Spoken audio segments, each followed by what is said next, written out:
Coming up next, we have aspects of Hinduism. This weekly feature is a proud presentation of author Professor Mrs. Suman Chhabra. On this Saturday, Mrs. Chhabra proposes to speak to us on thoughts of wisdom.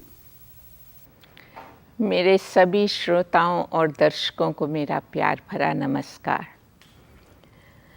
विवेक विचार। हम सब इस संघर्ष में जीवन का अधिकांश समय व्यस्त रहने और दिन भर की छोटी बड़ी समस्याओं को सुलझाने में ही व्यतीत कर देते हैं, किंतु इस जीवन को सरल, सहज और स्वाभाविक रूप से नियमित भी तो कर सकते हैं यदि हमारे विचार विवेक हों। विचारशीलता मानव जीवन में एक वरदान के समान है। हम अपने बहुत से कार्य बिना सोचे विचारे ही करते रहते हैं। इस संसार की स्थिति को स्पष्ट करते हुए किसी कवि ने सुंदर शब्दों में व्यक्त किया है कि इस दुनिया में एक अंधेरा सबकी आंखों में छाया, जिसके कारण सूझ पड़े नहीं कौन हूँ मैं, कहाँ से आया, कौन दिशा को जाना मुझको, किसको देख देख मैं ललचाया, कौन है मालिक इस दुनिया का, किसने रची है ये माया। किंतु ईश्वर की दी हुई शक्ति ज्ञान और अच्छे विचारों में है। उस सृष्टिकर्ता की लीला से अनजान रहकर हमारा मन जो इधर उधर भटकता है, वही हमारा शत्रु भी बन जाता है। इस विषय में एक प्रसिद्ध लोक कथा है कि एक डॉक्टर के पास एक रोगी पहुंचा और शिकायत करने लगा कि मेरी आँख में भी और पेट में भी बहुत पीड़ा हो रही है। अभी डॉक्टर उस रोगी से निपटे नहीं थे कि दूसरे रोगी ने भी आकर वही शिकायत की। डॉक्टर के मन में थोड़ा तर्क वितर्क होने लगा, किंतु उसने अपनी नर्स को कहकर दोनों को एक सी दवाई दे दी और उन्हें अच्छी तरह समझाया कि इनमें से एक तो आँख में डालने की है, जो आप रात को सोने से पहले इन आँखों में डाल लेना, और दूसरी दवा जो है वो आपके पेट के लिए है, इसे गर्म पानी में डालकर पी लेना।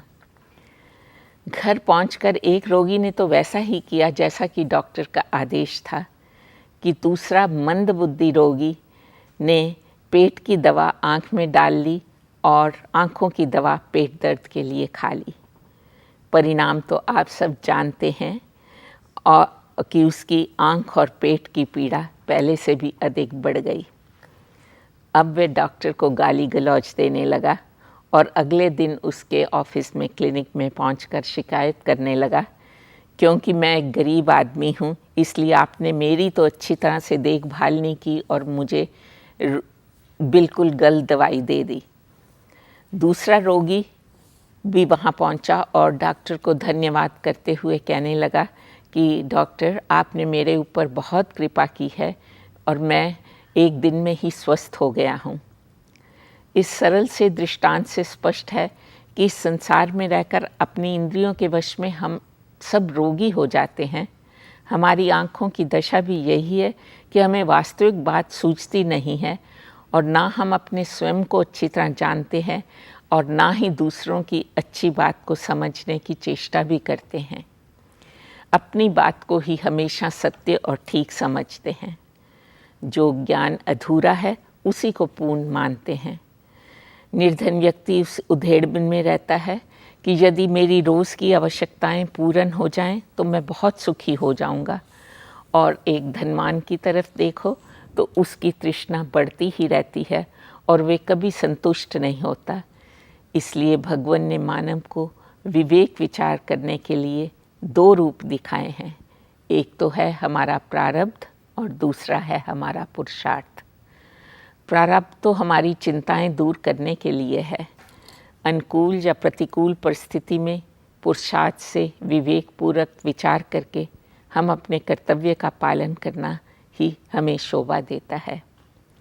सच्चाई की राह में बेशक कष्ट अनेकों मिलते हैं, पर कांटों के बीच में देखो तो फूल हमेशा खिलते हैं। इसलिए साधक का कर्तव्य है कि वो विवेकपूर्ण विचार करे, जो मिला है उसमें संतोष करे और जो नहीं मिल सकता उसकी कामना भी ना करे, इच्छाएं को दमन करे।